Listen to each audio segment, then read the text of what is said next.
Tonight, when the sun goes down, you are going to flip a switch. Light will flood the room and you will not think twice about it. But for 99.9% of human history, that switch did not exist. When the sun set, the world went dark. And what happened next shaped everything about who you are. Most people assume ancient humans just went to sleep when darkness came. They picture cavemen curling up on the ground, closing their eyes, and waiting for morning. That assumption is wrong. Completely, fascinatingly wrong. And the real answer changes how you think about your evenings, your relationships, your creativity, and even your sense of self. Here is what scientists have discovered. Here is what the darkness actually did. For millions of years, your ancestors faced a specific problem every single night. They could not see predators, they could not work, they could not travel.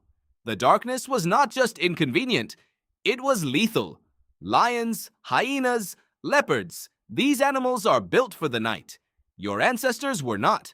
So when the sun set, ancient humans gathered. They pulled close. They did the one thing that the darkness still demanded of them. They sat together around fire. Fire changed everything. Anthropologist Dennis Sangaith has spent decades studying early human fire use, and his research suggests that consistent, controlled fire use among hominins goes back at least 400,000 years. But it was not just warmth. It was not just protection. Fire extended the day. For the first time in the history of any primate on Earth, social time continued after sunset. And that extra window of hours, 2, 3, 4 hours of firelight, became some of the most important hours in human evolution. What did they do with those hours? Anthropologist Polly Wiesner studied the Ju-Hoanzi-San people of the Kalahari, one of the few remaining hunter-gatherer communities, and spent years cataloging what they talked about during the day versus what they talked about at night. The results were remarkable. During the day, conversations were almost entirely practical. Complaints, instructions, conflicts, who found food, where to move, what someone did wrong, the language of survival. But at night, around the fire, something shifted. More than 80% of nighttime conversation was story, not gossip, not logistics, story. They talked about people who were not there. They talked about the past and the future. They talked about beings that did not exist, places they had never been, ideas that had no physical shape. Wiesner called this a cognitive campfire, and she argued it was not just entertainment, it was the training ground for the human mind. Think about what story requires. It requires you to hold another person's perspective in your head. It requires theory of mind, the ability to understand that other people have inner lives different from your own. It requires memory and imagination running simultaneously, and it requires language sophisticated enough to carry all of that. Sitting around that fire, night after night, your ancestors were not just passing time. They were building the architecture of human consciousness. There is more. Psychologist Matthew Walker, whose research on sleep has reshaped what scientists understand about the resting brain, points out something that gets overlooked in discussions of ancient sleep. Before artificial light, humans did not sleep in one long, uninterrupted block. They slept in 2 phases. They would sleep for several hours after dark, wake in the middle of the night for an hour or 2, and then sleep again until dawn.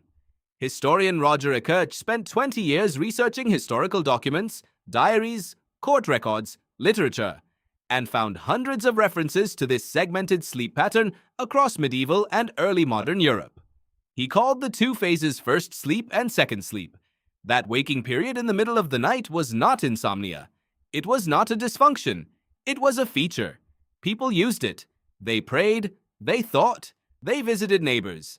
They lay still and let the mind wander through a state that sits somewhere between dreaming and waking, a threshold state of consciousness where insight often arrives uninvited. Your brain, right now, is still wired for this. If you wake at 3 a.m. and cannot fall back asleep, your nervous system is not broken. It is doing something ancient. It is opening a window that evolution built into you. The darkness was not empty time. It was scheduled time for a different kind of mind. But the fire did something else. Something that researchers are only beginning to understand fully. Anthropologist Christopher Lynn at the University of Alabama studies the physiological effects of fire gazing and his findings are striking. Watching fire, the specific flickering, unpredictable movement of open flame, produces a measurable drop in blood pressure. Heart rate slows, muscle tension releases. Subjects in his studies described feeling simultaneously calm and alert, connected and introspective. He found that the longer people stared into fire, the deeper these effects became. And groups who watched fire together synchronized in these responses.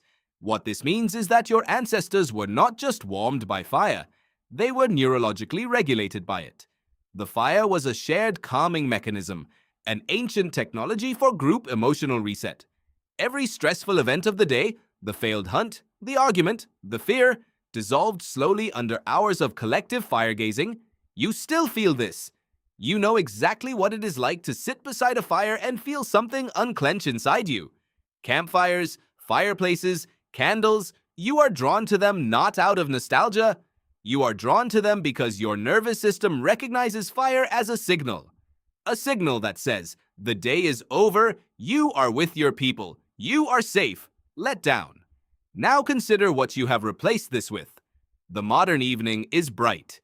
It is filled with screens that emit light tuned to the wrong wavelength, stimulating your brain into a state of false daytime. It is filled with content designed to keep you alert, reactive, and emotionally activated.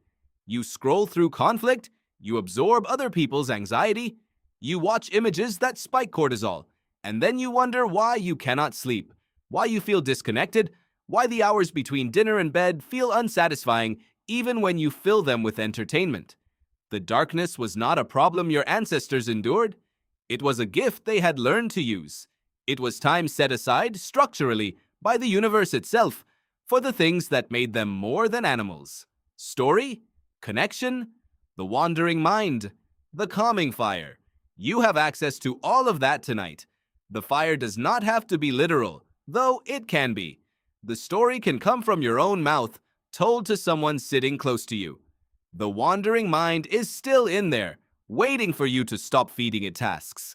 The middle of the night waking is still a threshold if you let it be one, rather than fighting it. For 99.9% of human history, when the sun went down, your ancestors did not disappear into isolation and stare at bright rectangles. They gathered, they talked, they stared into the fire together. They let the night do what nights are for. Tonight, when you flip that switch, you will have a choice your ancestors never had. You can make the darkness disappear, or you can remember, just for a little while, what it used to mean.